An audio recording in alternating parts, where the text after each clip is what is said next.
Hi people, gamergirl 24 here.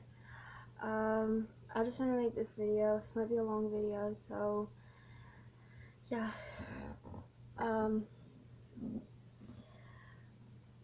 so this is a story about the time that I almost lost my mom. My mom almost died. It was October 31st, 2011. I was only 17 at the time. My mom and dad would argue and fight a lot in their marriage, like most married couple would do. I was sitting on the edge of the bed with my sister, waiting for my mom to get ready so she could bring us over here where I currently live now, to my grandma's, so we could go out trick-or-treating. And yeah, I know at 17 years old I'm too old for trick-or-treating, I know. But she was in the closet. My dad wanted her to look for his Halloween masks. Don't know why, because he wasn't going out trick-or-treating with us. And so she was in the closet, throwing things out of the closet, trying to look for him. She was throwing stuff on the vent. He'd move it. She'd throw it back on the vent. He got mad. She said, I gotta go. I don't have time to do this. I gotta go and take them out trick-or-treating. Why don't you get in here and look for them yourself? I think that set my dad off. Well, my stepdad. I no longer see my real father, but that's another story. So he took I think it was a pistol, he took and he shot my mom in the side with it while she was standing at the closet door. He shot her with it, she slid down the closet door, and me and my sister were in tears. I was sitting there in shock. I couldn't even move, I was too shocked. After my dad did that, he dropped the gun, and he went into the den. And he sat down and he had my brother to help him get dressed because my dad had a stroke. He wasn't able, his left or right arm and stuff and leg was not working well, so he had to have my brother to help him get dressed because he was afraid that he was going to go to jail that night. So my mom somehow found a way to make her way over to the side of the bed where we were at. And I took my mom's phone. I went outside. My dad told my brother to call 911. My brother was too scared, so I grabbed the phone. I went outside. I dialed 911 and told him everything that was happening. I was crying on the phone with him. So finally, an ambulance arrived, and I don't know how many sheriffs, police cars that were there. I think it was maybe 8, 9, or at least 8 or 9, 10 police cars out there lined up on the side of our road and in our driveway. I don't know how many. So soon, the ambulance had came first. They had already got my mom out of the house. There was a detective there. He called my grandpa and told him about it to come by to the house. My grandpa called my grandma. She come by to the house to get us, to be there with us. So after, like, I think halfway down the road or so, or wherever, like at a field part or something, they had a helicopter out there. And my mom was airlifted the rest of the way to Chapel Hill Hospital. Because she was really bad, she was badly wounded, and they didn't know she was going to make it. So they had to airlift her the rest of the way.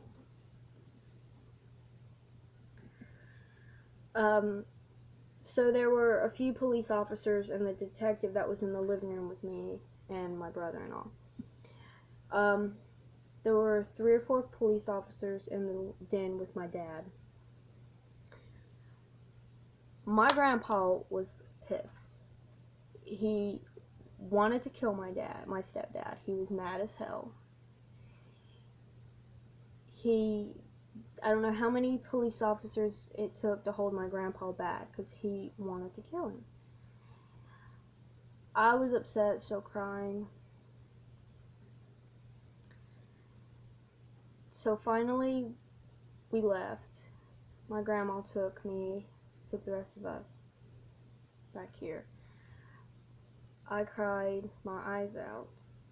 I got back here, I laid on the couch, I went to sleep, took me a nap. My grandma had called my uncle, told him he'd come by here, and my uncle came over to the couch where I was at, and to kind of comfort me because of it, because I was afraid I was going to lose my mom that night. So, we all got ready, we went up to Chapel Hill, and we got up there to go see her and all. We got to the front desk, tell them who we were there to see to check in, and they said that she was still in surgery. See, the bullet went through, it broke her back. Her back was broke.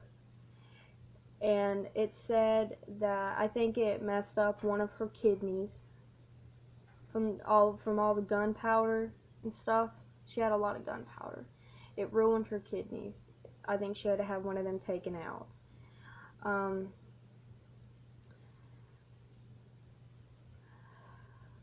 It's just hard to talk about. So we got up there. She was still in surgery. About a while later, a doctor or somebody come out and said that my mom was out of surgery. She was in a room resting, and that only 2 people could go in to see her. So my aunt, they went up there, I think, the next day. But my uncle and my grandma got to go in the room. Me and Chucky and, well, my 2 brothers, my sister and all, and my other grandma, we stayed out in the waiting room, and then we later went to the cafeteria where we got something to eat, and we sat and watched TV for a while. We were not allowed to go in that night to see her. So the next day, that night we went home, got back here, we went back up the next day, and I got to go in, and it was hard to see her because she was like, her hair was braided and put up and all, and her stomach was swollen because of all the fluid that was in her stomach. She was hooked up to all these IVs. She had a tube down her throat. She had, I think, a breathing tube and everything. She did not look like herself, and I was literally upset, crying, everything. They said that, I think it was about twice, I think on the way to the hospital, that her heart stopped on the way to the hospital. And I think the second time is when she was in surgery. I think they said that when she was in surgery that her heart had stopped. So they brought her back, and she survived. She's alive. But it was really her thinking that, what am I going to do? I'm going to lose my mom. I don't have a dad now. I'm going to lose my mom. That was hard for me. So that's the reason why I dealt with a lot of depression. That's why I've been dealing with depression and being suicidal and stuff like that. And it's a really hard thing to talk about. Yeah. So, yeah, I hope you enjoy this story. It is really a sad story. I love my mom more than anything. So, yeah. If you haven't subscribed, click like, favorite the video, and if you're not already a member, click subscribe to be a member of gamergirl if you're not already a member. So yeah, and if you have any other if you want to see any more videos like this of me telling stories about things that have previous things or past things that have happened in my life, click like, and I will do that. So yeah, I hope you enjoyed this story. We'll see you in the next video. Bye.